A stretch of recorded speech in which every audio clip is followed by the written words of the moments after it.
Okay, this is going to sound a little bit crazy, but it helps me so much, so I want to share it with you. I believe that every single person has not just one spirit animal, but two spirit animals. So everyone has the higher version of themselves, the higher self spirit animal, and the lower version of themselves, the lower self spirit animal. This is a really useful exercise. I find it really useful. So I'll tell you what mine are, and then I'll tell you how and why I use this exercise day to day. So my higher self spirit animal is a lion, and I know when I'm in my like higher self because I feel very confident, I feel very assured, I feel very cool and calm and collected, and I feel like I can rest and I can chill and I can play, but then when it's time to go, I can like go and I can really like go for it. My lower self spirit animal is a Pomeranian puppy. It's when I'm really restless and agitated and impatient and like people pleasing and just like, you know, like puppies are kind of like they want to go all the time, but in a very like not calm way, like very different from a lion. So I've got this lion,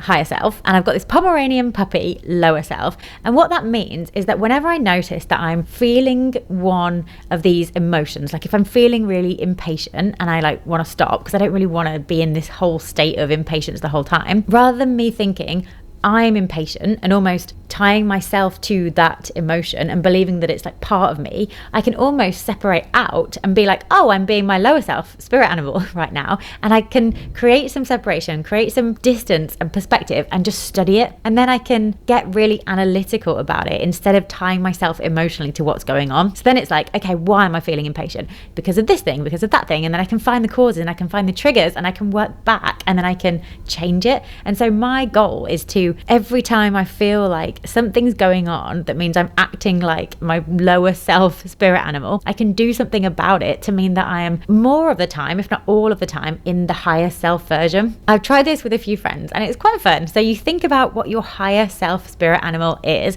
and how you would do that is describe you at your best. So when you are your most powerful, when you feel like you're most relaxed, you're most calm, you're most confident, the best version of you who's really in their element, how are they being? How would you describe them? And then see if you can assign an animal to that. And then after that, do the flip side. So describe you at your worst. What are you like when you're hungry, when you're tired, when you're annoyed, when you're stuck in traffic, when a driver's cut you up, when you're like raging, or maybe when maybe you go into yourself. It's not so much an outward thing. It's not like an angry, frantic thing. It's more like you get subdued. What is that? How would you describe that? And then how do you put an animal on that so that you've got this higher self and you've got this lower self, and you can create some distance and you can not over-identify with emotions, because that is the goal of all of this. Let me know in the comments what your higher self spirit animal is and what your lower self spirit animal is. I imagine that we will see some good ones. I'm a lion and a Pomeranian puppy. My husband is a bear